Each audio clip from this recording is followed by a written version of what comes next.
Hello, ladies and gentlemen. Welcome to another episode of Play the Tape. I am your host, Derek J. Fields. Listen, I I got another brother here today. You know me now by now. This is season 3. All my sisters and my brothers are very important to me because we have that bond in mental health, substance use, and recovery, and we're always here to share our experience, strength, and hope for those who are or feel that there is no hope. That is our responsibility and our duty for you. And disclaimer, we are not licensed social clinical therapists, or we're not licensed social workers. We're not certified drug and alcohol counselors.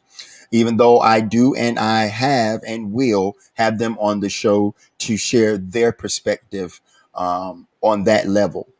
But today, I have my guest. He is a mental health advocate. We met on a NAMI, National Alliance for Mental Illness Mental Health Expo. And he shared his story, and I was very intrigued, and I wanted to have him up here on Play the Tape. And you can find it on my podcast, on my YouTube channel, on my guest YouTube channel, and on the NAMI YouTube channel as well.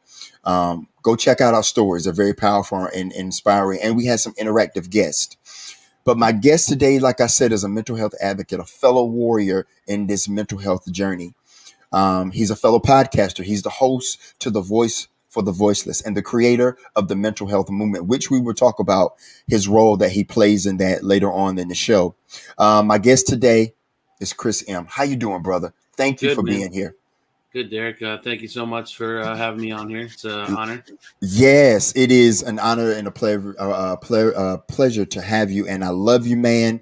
And I just thank you for being here and sharing your experience, strength, and hope, sharing your testimony to let people know that there is hope for all aspects of mental health, substance use, and recovery, because that's what Play the Tape touches on, all those aspects of even suicide prevention, even survivors of human trafficking, which we'll probably get in later on as the show progresses. Well, not this show particularly, but in the platform of Play the Tape.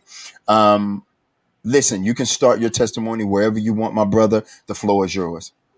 So, just really quick before I start, just like a little side note on the "I love you" thing that we were talking about before the podcast. So, when I first met my brother who passed away, Santi, he always said the same thing. After every time we leave, you were like, "Oh, I love you, bro," and I always felt like really uneasy about it because growing up, my mom used those 3 words as a weapon. It was just kind of one of those things that always felt like a knife. I'm like, "Yeah, thanks, bro." And he's like, "I'm gonna get you to say it one day. I'm gonna get you to say it one day." And when I remember the first time I said it, and the shock in his face, it's just like, "Holy shit! I heard you say it, bro." Like, what? And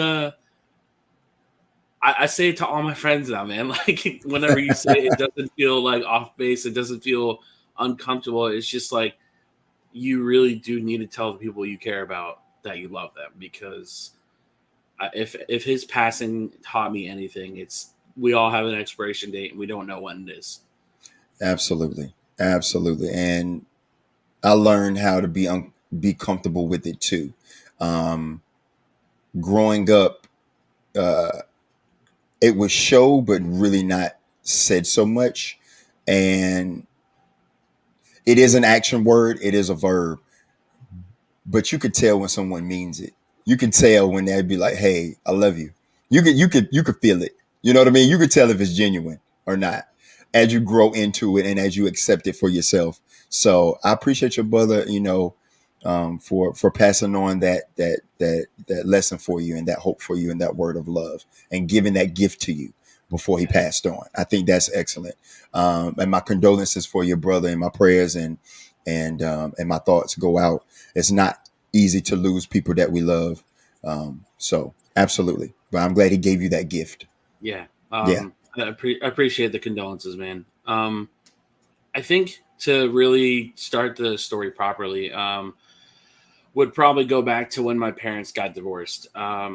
I was 8 years old, so I understood kind of what was going on, and just knew that mom and dad weren't living together. And as time went on, I had this teacher who I'm still very close with. I met her, I think, in either kindergarten or first grade, and I'm still close to her to this day. She was one of the only people that was there for me when my parents got divorced. They were going through the divorce that was really nasty, because my mom was unfaithful to my dad before they got divorced. I remember when I was 4 years old, I drove my dad. Well, I didn't drive. I showed my dad where this guy lived at that my mom was messing around with. And I was 4 years old, and I remember the detail of the car. I remember the guy's name. It was one of my dad's friends. And I remember telling my aunt about it. And she almost adopted me. And I wish she did, just so I could have avoided all the pain that I've been through.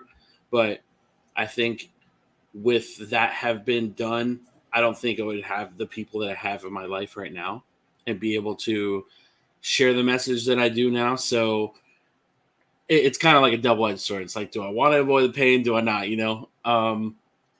So after the divorce, we moved around a lot, mainly because my mom went from relationship to relationship. I'd probably count from the time she was in Florida to when she left for Jersey.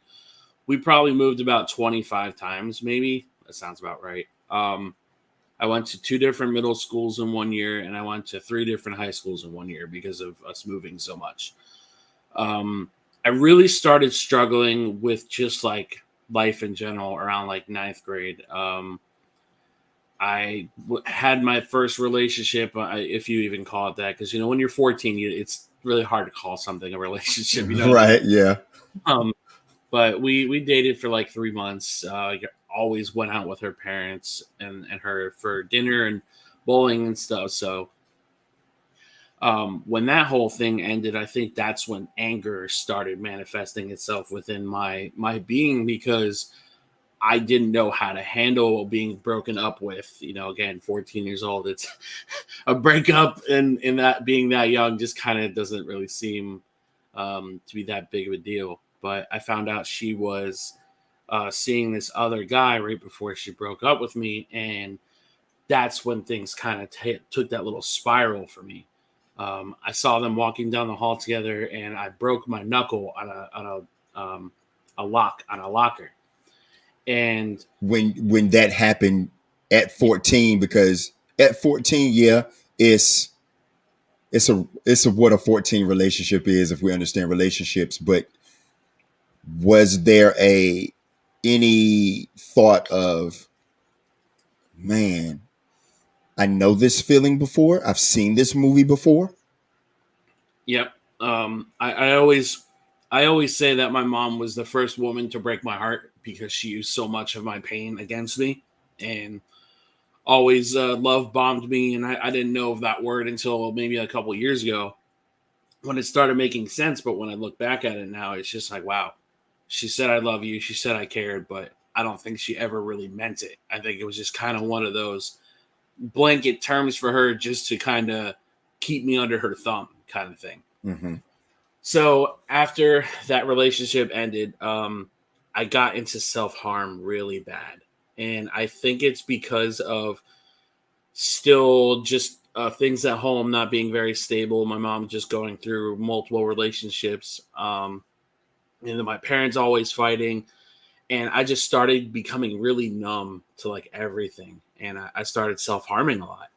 Um, I When I started doing that, I started wearing sweatshirts, and I remember the sweatshirt that I wore almost all the time. It was a Insane Clown Posse red jacket. I wore like almost every single day, even in like 95-degree weather. I wore it, and it was to cover my arms. I didn't do it for attention. I didn't want that attention, but it got to a point where I had to start wearing ace bandages because it got so bad. Mm-hmm. And I remember a couple weeks after the ace bandage incident with one of my friends, she got really upset with me because she found out I was self harming, and I had the means, I had a plan to unalive myself. And just a trigger warning for your listeners on unaliving. Um, I had a rope in my backpack. I was ready. I was done. Just things at home weren't stable. The relationship thing was I didn't know how to handle. I wasn't given really very many tools to cope with hurt, heartbreak, or anything like that. And there was no one at that time that you could go talk to. There was no Right, one that you trusted that you could be like, "Hey, I have there. I need to talk to someone, and I need to talk to someone right now." right. And I remember almost doing it. I had the rope on the balcony.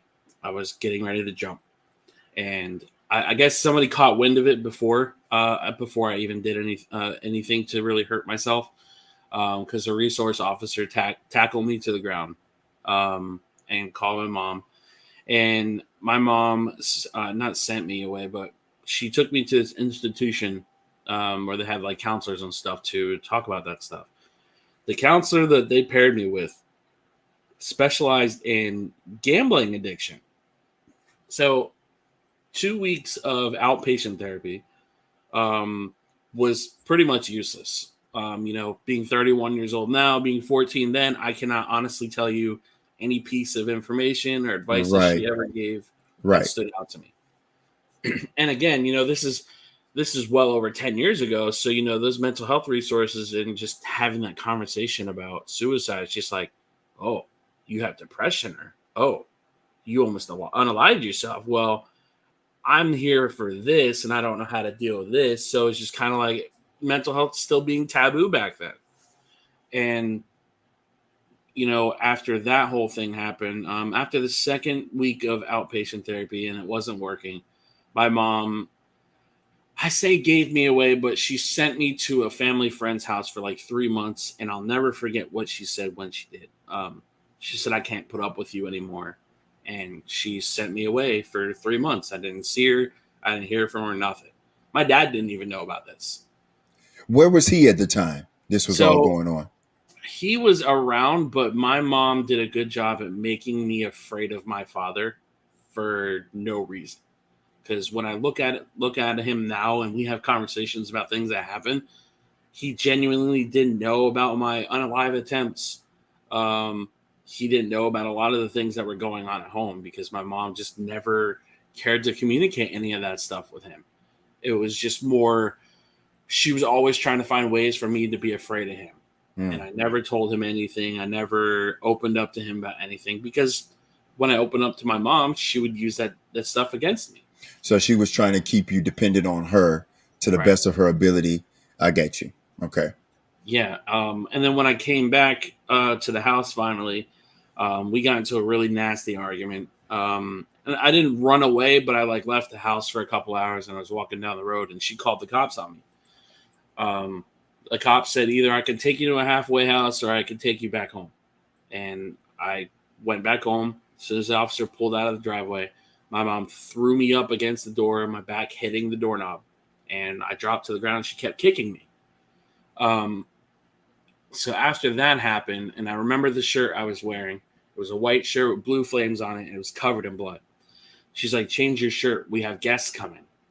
And I'll never forget that night, just because my brother even told me about that. He's like, "Isn't that the shirt that mom beat you down in?" Like, um, and again, I one of those things that not until therapy now did I realize that was abuse in some form because when you think of abuse, you think of these kids that are like beaten from the second they wake up to when they go to sleep, and it's hard to like identify yourself in that category of abuse because we're told it's this, but it can also be this too. And I was mentally and physically abused by my mom. She broke shit over my head.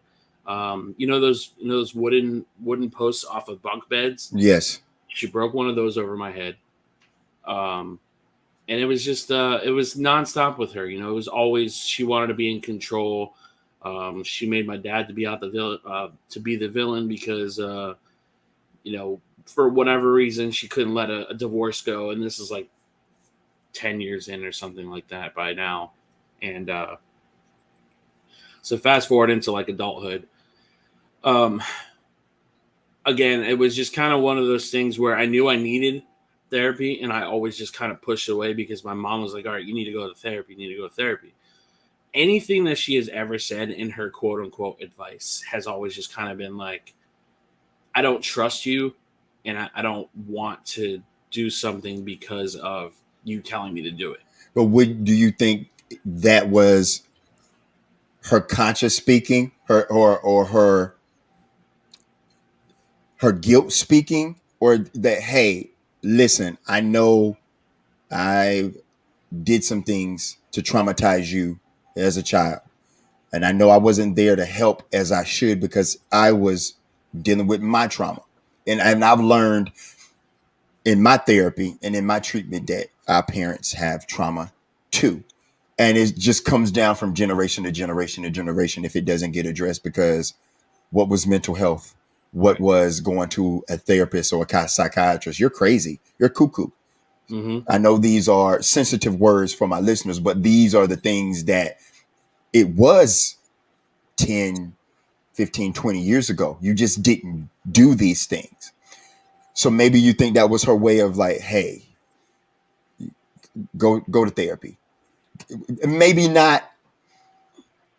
It was just her way of saying I'm sorry, and this is the only way I know I could help. Right. You think?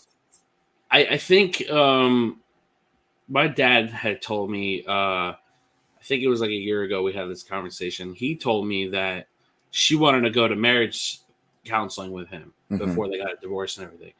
And then he's like, but she would tell me all the things that I can't talk about, all the things that I can't say. So, that went off in my head, thinking that she would like try to dig her fingers into that therapy session, into, just like anything in my healing process. So I shut it down. And again, we were in the society at the time of rub dirt in it, be a man, and, just don't even think Mm-hmm. twice about it. Absolutely. Yes. Um, and it honestly, it was a very long time before I ever sought out therapy. And I have regrets on that aspect, because I feel like if I would have done it sooner, I think my journey right now would be a little bit easier than it was then. But at the same time, I feel like all the trials and tribulations and stuff that I went through, um, makes whatever's going on right now that much more worth it, because I have a foundation, I have a message, and I have a voice to spread that message. Um, so when I was working at Publix, 6 years of just being, uh, passed up on opportunities, or just not given the opportunity to show what I can do, I became bitter, and I became really angry because towards the end of my Publix career, I tried going to wrestling school. Um, and going to wrestling school is one of the greatest opportunities I was ever No, opened a door for myself. no shit. I Yeah, don't mean to cuss, but no shit for real. yeah, yeah. Okay, that's what's up. I'm sorry. We know we wrestling fans. Listen, people, Sean and Chris and myself, we also have that camaraderie in wrestling as well. So that's why I said it the way I did. But excuse my language, but no shit for real. Yeah, yeah. Okay. So when I went to wrestling school, I was doing really good with the weight cut. I was doing really good with keeping up in the gym and stuff, and doing the classes. Now, the problem with me doing wrestling school with the mind that I was going into it with was I couldn't take criticism. I can't take people yelling at my face. Like I didn't do very good with that at all. And while my coach was kind of a asshole to me sometimes, pardon my French, um, I feel that he meant well, and he just wanted to make sure that his students got everything right. Mm-hmm. And I think I just didn't appreciate it at the time because of how used to abuse and shit I was at home. So I had my one and only wrestling match at a birthday party with my coach. Um, and it was a great time. I got to throw cayenne pepper in this man's face. I got to take a bump over a tree stump. Like it was a lot of fun, man. It was Yeah. one of the best times of my life. I even got to replicate John Cena's comeback. Like it was a lot of fun, man. Did you ever try to cut? Did you cut some promos? Did you ever No, get to? Okay, no. okay. Oh, at least try. Okay. We had a promo class one time, and it was just the prop I was given, and the physique that I had just didn't go well with it, so it was just kind of uncomfortable. Um, and I remember when we were starting to like learn moves and stuff, like a hammer lock. And one of my partners was, she's a wrestler now. She's signed in NXT right now. Funny enough, Awesome. she was one of my partners, and as a man, I don't feel comfortable like it was consensual because we're in class, but like just in general, like I don't want to be up close to somebody like that. Like I know it's like part of the class and stuff. And I remember him making a comment about it.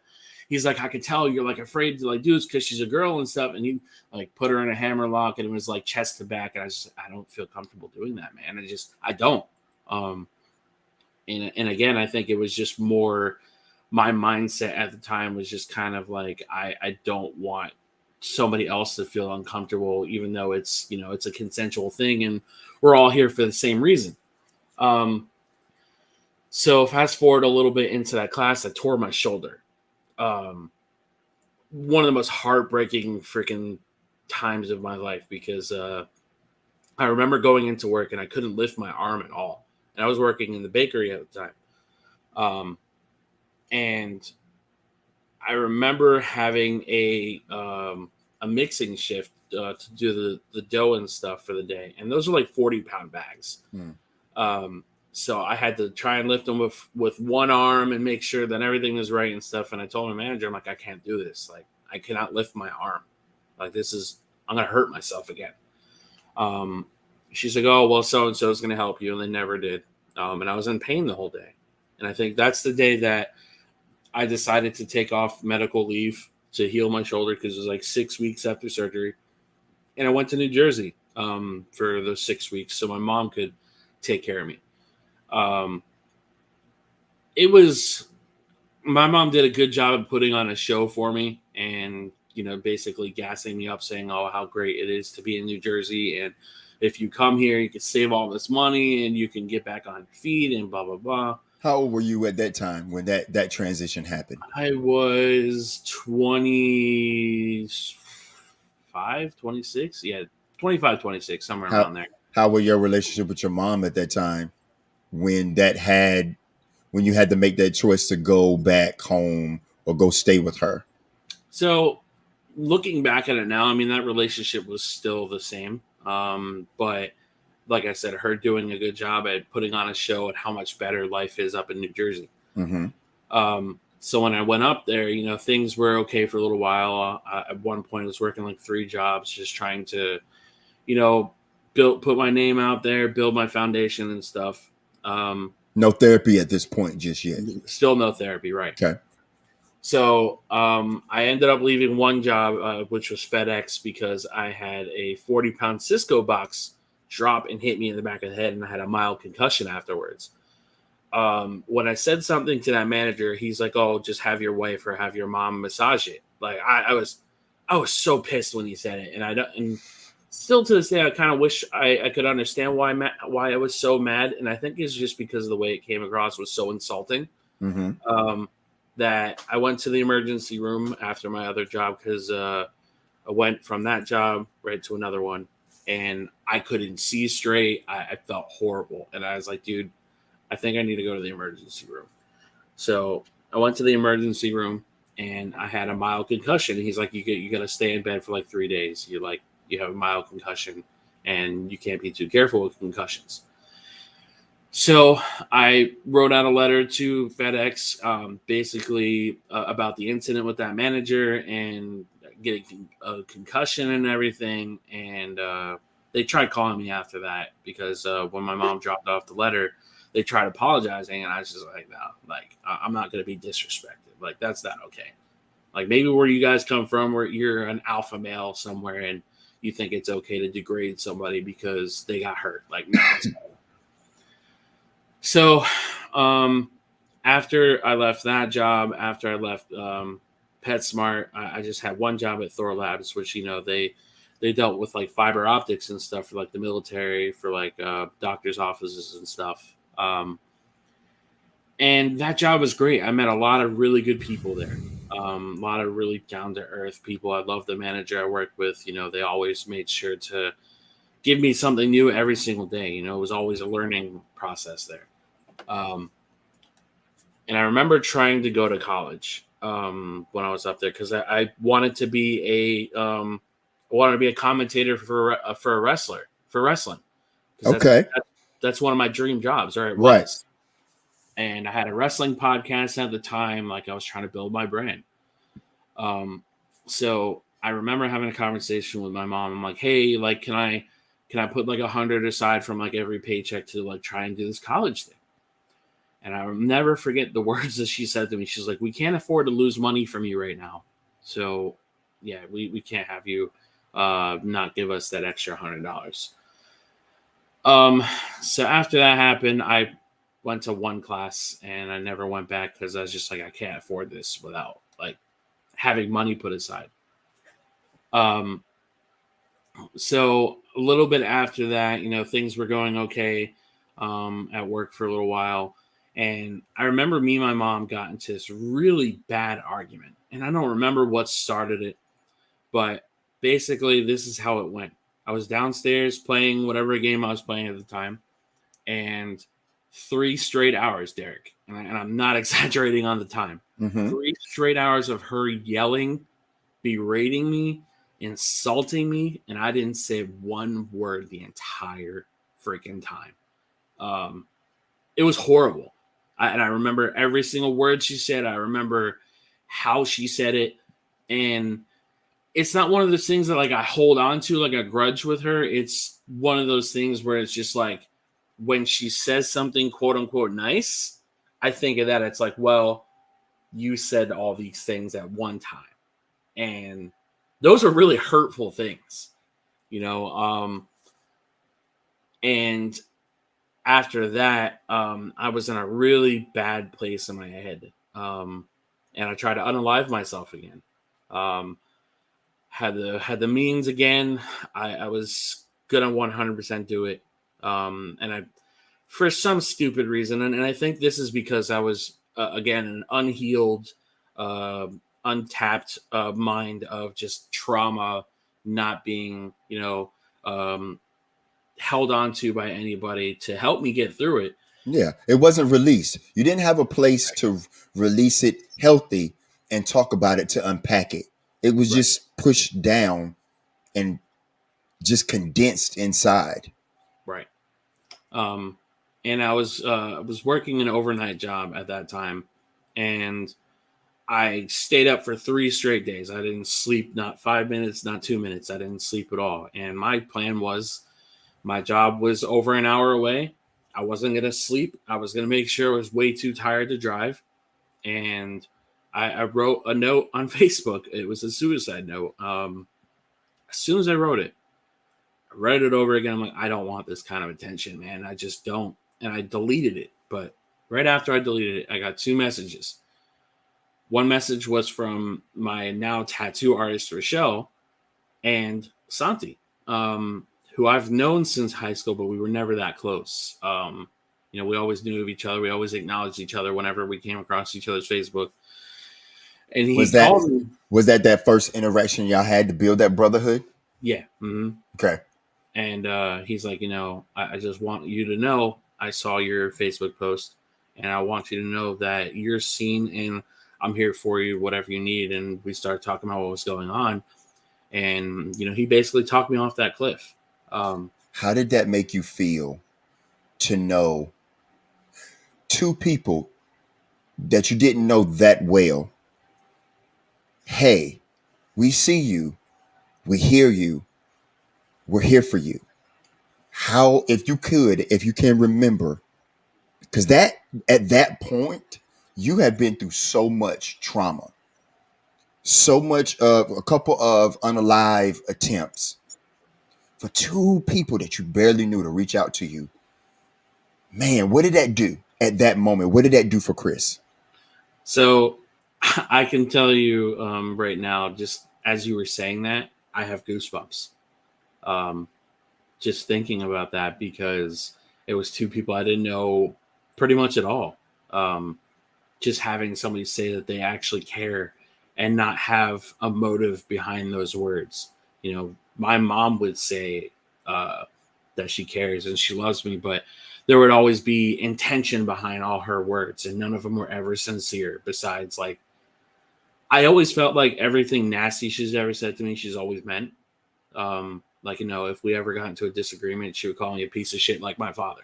She said that to me probably over 20 times. One of the most notable things that she said to me in that 3 hour screaming fit that she had was, I hope your brother has more success than you. You don't deserve shit. You're not going to amount to nothing. And that's one thing that sticks out to me, because everything that I do is just one of those metaphoric punch in the face to her that, hey, I'm doing this because of me, not because of your helping hand, not because of your money, nothing. Like, everything that I have here, everything that I've built is because of me, and not has nothing to do with you. Mm-hmm. She may have been the not motivation. She may have been the reason that I speak out and spread the message that I spread, because of how much hurt that I've endured from her. But she's not responsible for anything here, like nothing at all. Um, so when I came back to Florida, the very first dinner that I had, well, hold on, let me back up to the unalive attempt. Sorry.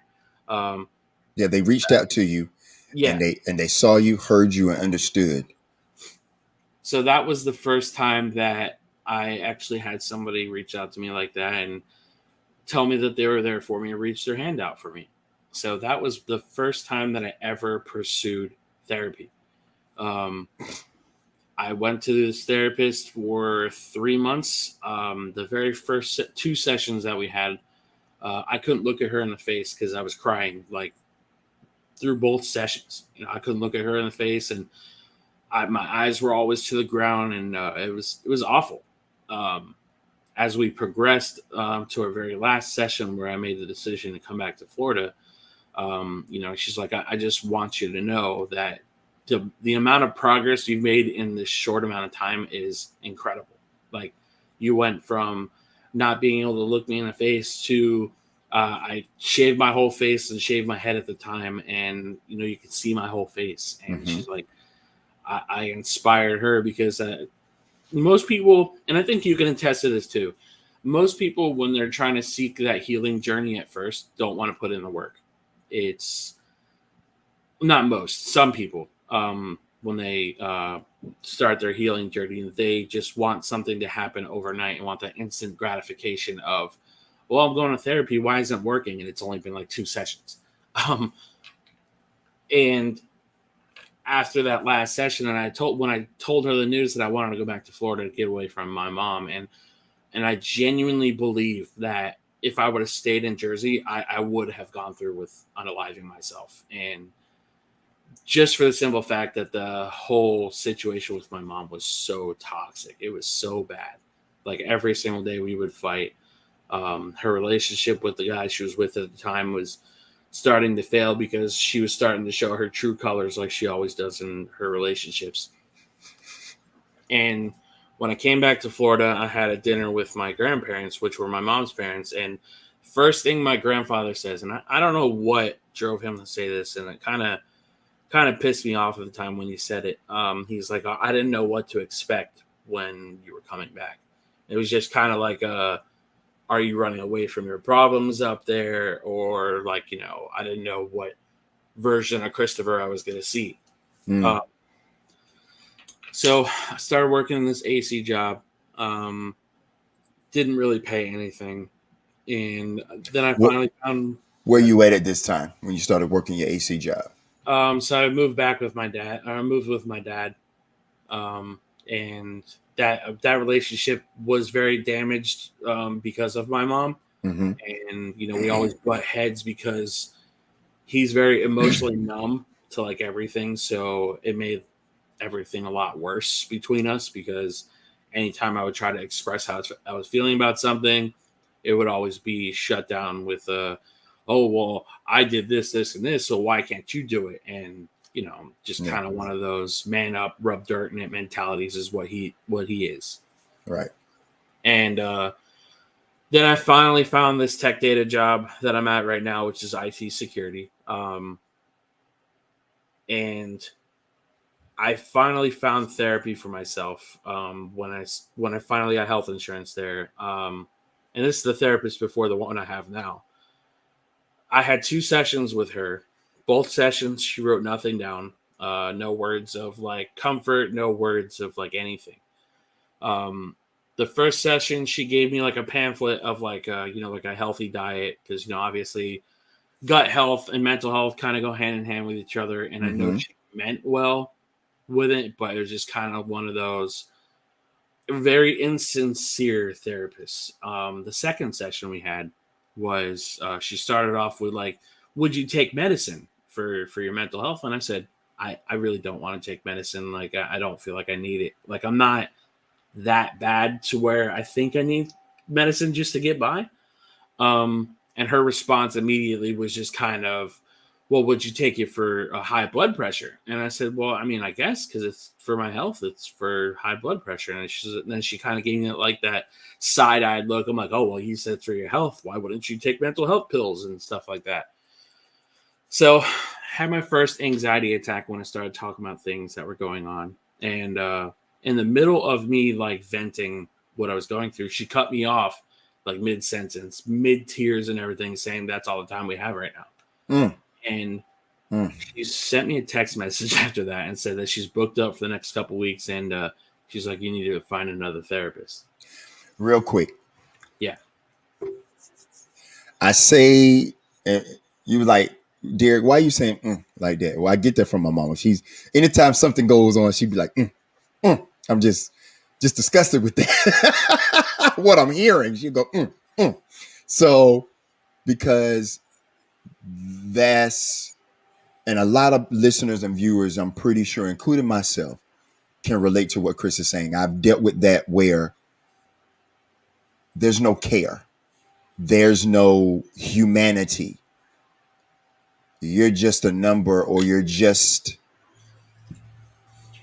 another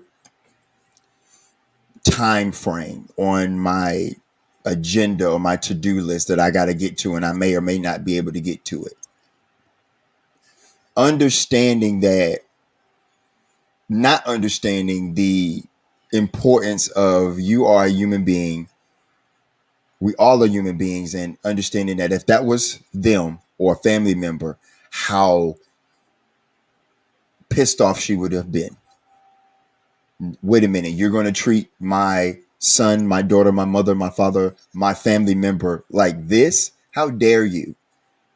They're coming for you for help and you're treating them like this. This is life or death. Because she would have been responsible for anything that would have happened to you later on that day or right. that week because of the way she treated you or not treated you. But I don't want people that are listening, that are viewing, to give up. That's the point of what Chris is. I think that's the point of what Chris is saying, that he didn't let that stop him. And I wanted to ask you, how did you get to going to therapy at that time? What was the moment of clarity, let's say, to motivate you? And then what made you go back after that experience? So, I was waiting for my health insurance to kick in at the tech data job, and I knew I needed to pick back up on therapy because I feel like if you start something, you can't just cold turkey it and just, not give it more effort. And my friend, her kids went to that therapist and said that they were great because it was kind of one of those like psychologist centers where they have multiple therapists and everything. Mm-hmm. And she happened to be one of them. And like I said, that was an awful experience. And just to say this phrase, this wasn't like I didn't give up completely on myself, but I gave up on therapy for a little bit because of that experience was really bad. Um, and then I just kind of carried that experience with me for a little while until, ironically enough, a NAMI representative showed up at our job to do like a mental health thing. And I pulled him aside and I said, "Hey, man, like I was going to ask this question, but I don't feel comfortable talking about this stuff out loud just because I feel like therapy sessions, like, unless you're really, really like in tune with yourself and confident with what you're doing in your journey at the time, I wasn't confident with anything I was doing.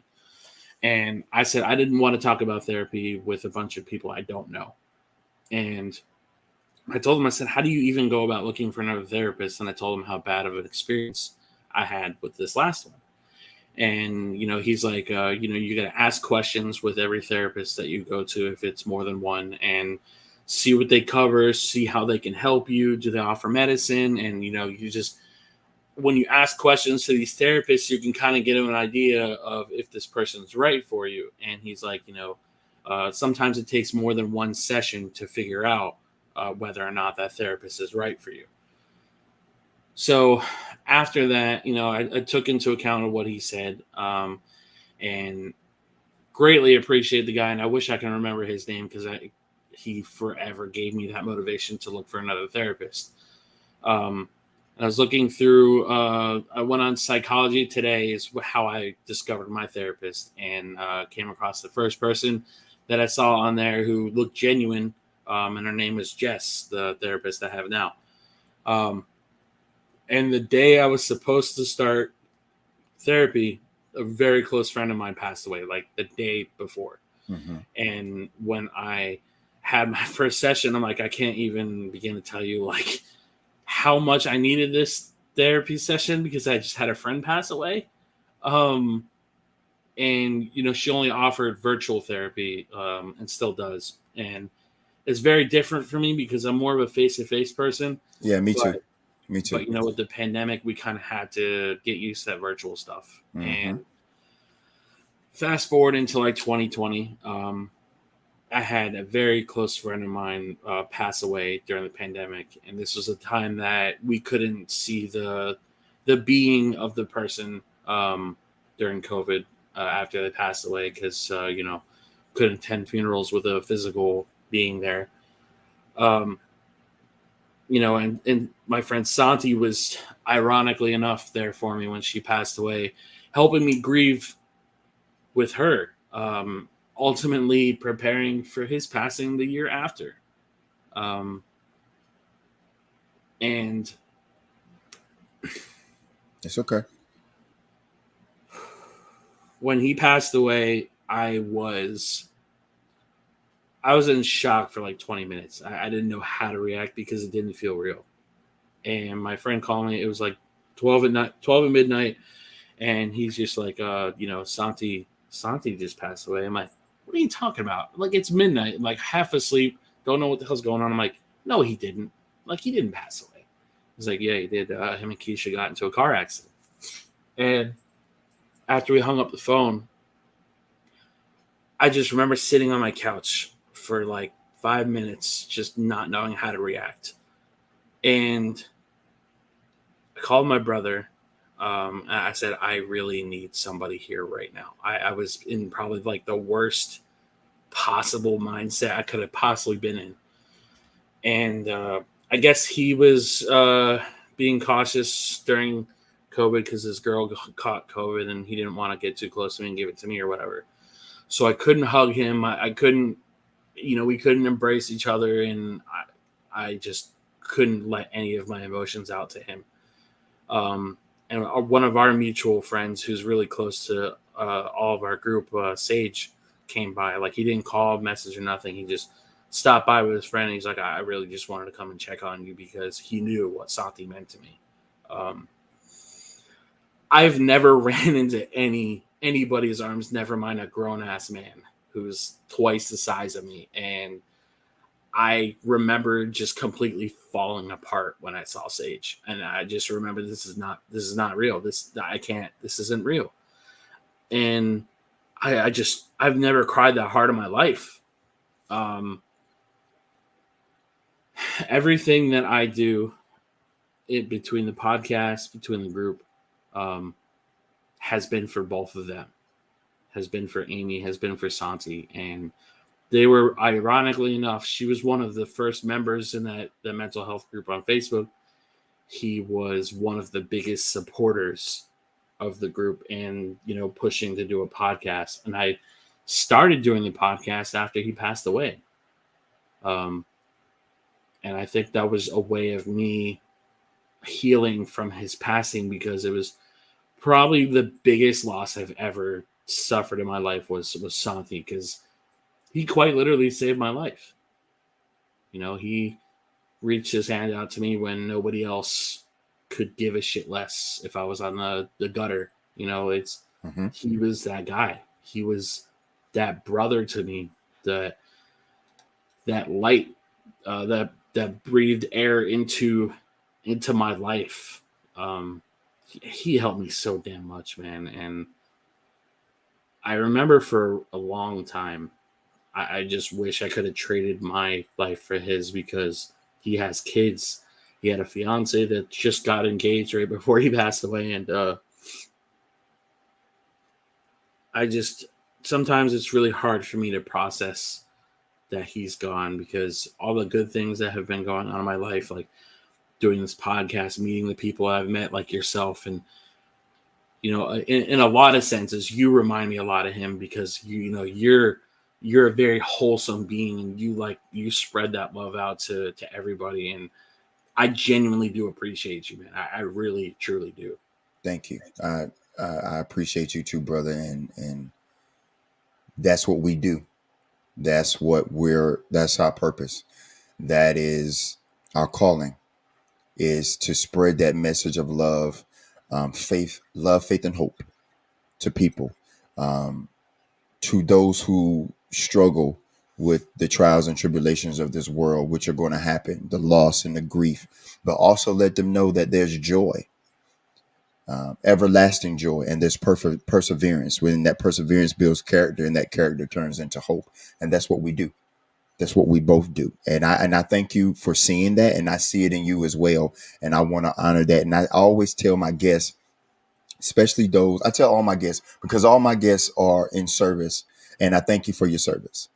And what I mean by that is you being vulnerable, you having courage to tell your story, to share it with those who you're the voice for the voiceless. I appreciate that. So I want you to come back, maybe next week at some point, because I want to get into your podcast. I want to get into the mental health movement, and I want to ask you some more questions about your recovery journey and the things that you do that has helped sustain your mental health stability from all the trauma that you've been through, with all the loss that you've been through. I want to get that part of your story as well. So we got about 6 minutes. So real quick, Chris, how can people find your podcast, and how can people get connected with the mental health movement? We're going to talk more So about it. We're going to talk more about it next time you're up here, but I just want to get people to be able to get connected with you in the fellowship in your community. sure. So the podcast you can find on Spotify, iTunes, or YouTube. Just type in mental health movement and then just voice for the voiceless after. And you should be able to find it right away. It says podcast by Chris. As for the Facebook group, Mental Health Movement as well, it's a nice little fist, and has the purple and blue hearts, and the suicide awareness semicolon on it. So it's pretty easy to find on there. You can also find me on Instagram and TikTok under the same name.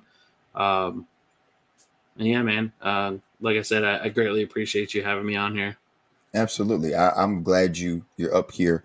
I always ask my guests, because I started to do this because I started to do this when I went to speak in HNIs, which hospitals and institutions. We'll go into treatment facilities, psychiatric units, and correctional facilities.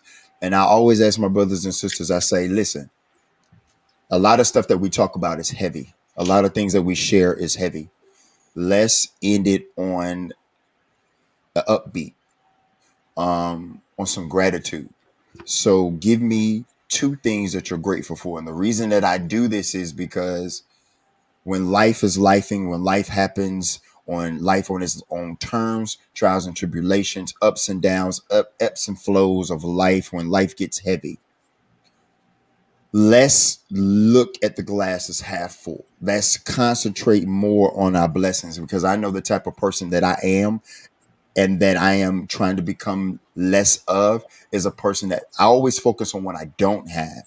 I'm trying to become a person that I focus on what the blessings that God has given me and be thankful of them. So when life does rain, when the storm does come, I can hold on to these things and be thankful for, and that can bring my joy. Not happiness, because happiness is fleeting, but Right. that can bring my joy. So, what are a couple things that Chris holds on, and we can elaborate on them on the next time that you're here? Because I would love for you to come back on next week. What are two things that Chris holds on when he needs to hold on to? What is two great things that you're grateful for?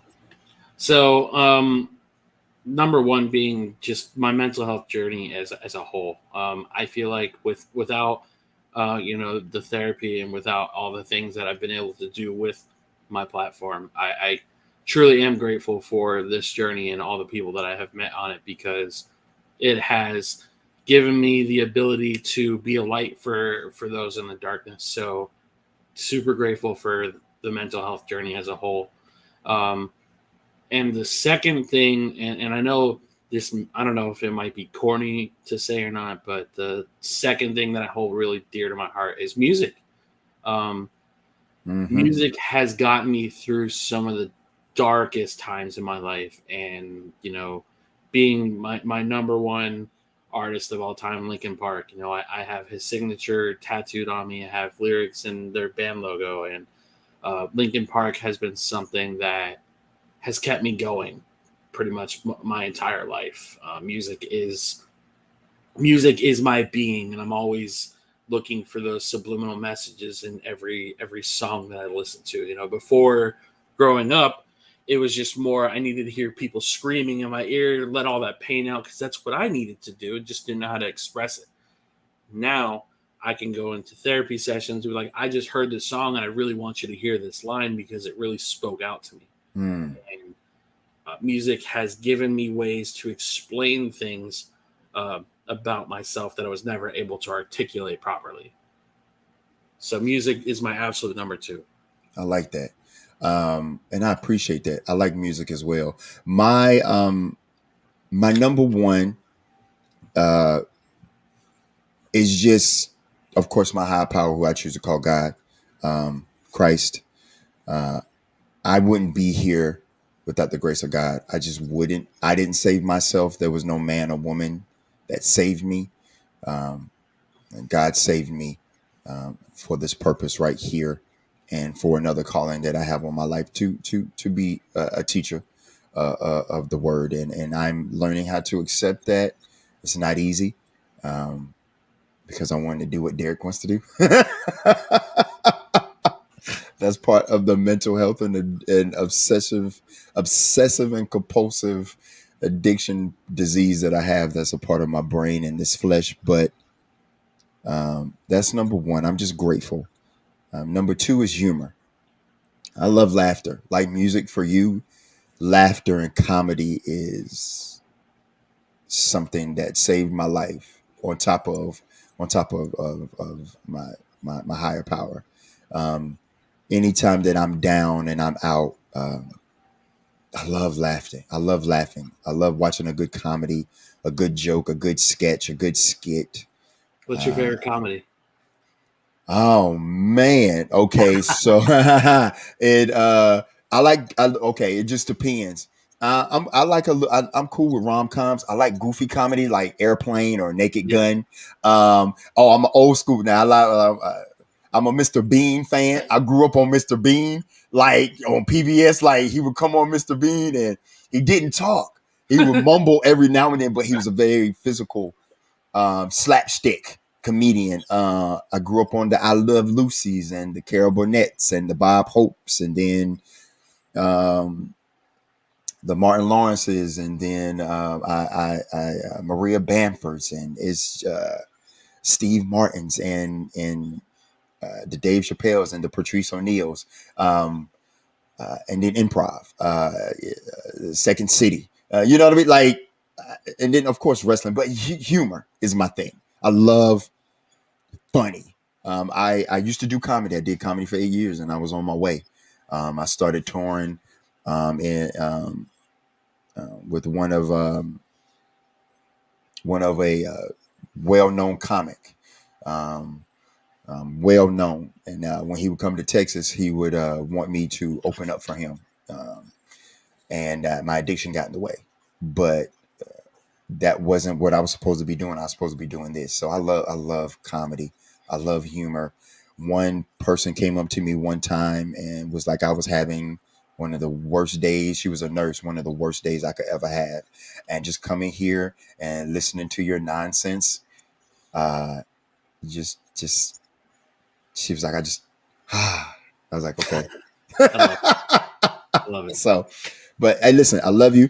I want you back up here next week to elaborate on your gratefulness, to elaborate more on mental health movement, the voice for the voiceless, and let's talk about more of what got you into treatment, how you handled your trauma, because I have so many other questions for you, and I want you to elaborate on the things that you do to help your mental health recovery sustain itself. So that's Sure, what man. we'll talk about next time. But listen, I love you, Chris. Love I'm you too, so man. grateful for you and I'm thankful for you. But until next time, brother, I'll talk to you soon. Yeah, thank you so much, man. All right, peace. Listen, ladies and gentlemen, that's what we do here at Play the Tape. We thank you for listening and viewing, however you may be doing that, whatever platform that you choose to use. Um, we're thankful. If no one hasn't told you today that they love you, I love you, we love you. And most importantly, God loves you. Understand that there are people like myself, like Chris and my other guests, that will jump in that pit with you because we know the way out. I know that sounds absurd, but that's what we will do. That is our responsibility. That is our duty. We have to. It was given to us freely and we have to give it back. We keep what we have by giving it away. And we do it willingly. We do it eagerly. And we do it without reciprocation. That's just who we are. Listen, with peace comes understanding. With understanding comes love. With love comes hope. And with hope comes recovery. It's an exciting time here at Play the Tape. And it's only going to get better. Until next time, peace.